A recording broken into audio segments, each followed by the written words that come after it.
Right the way across the world, we've seen that nightclubs and venues where you've got lots of people indoors, crowded together, are a focus for potential super spreading events. And that has also been seen in terms of what's happened in Holland and Israel, where nightclubs opened and you saw a big increase in cases.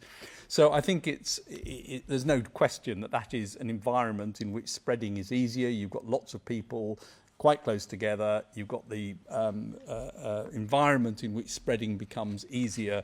And I would expect that with opening of nightclubs, we'll continue to see an increase in cases. And we will see outbreaks related to specific nightclubs as well.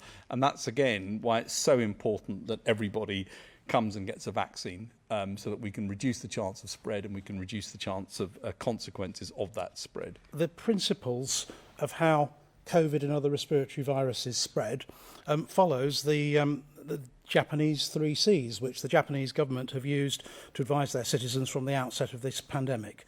C number 1, closed settings where the ventilation is relatively low.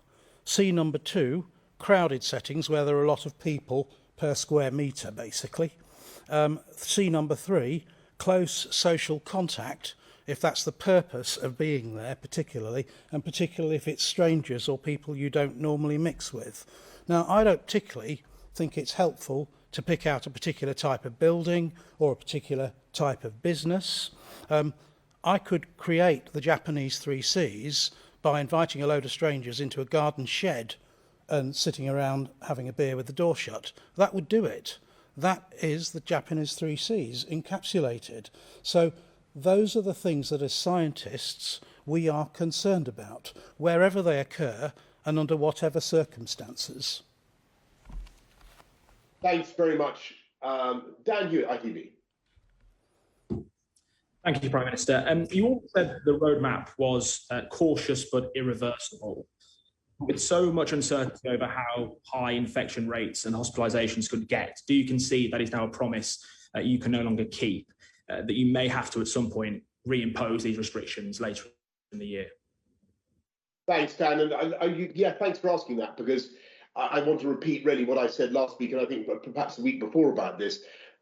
The roadmap is, we hope, irreversible. I think I said that from the get-go, but we can't guarantee that. Something could obviously happen that changes our calculations. We've got to be humble in the face of nature.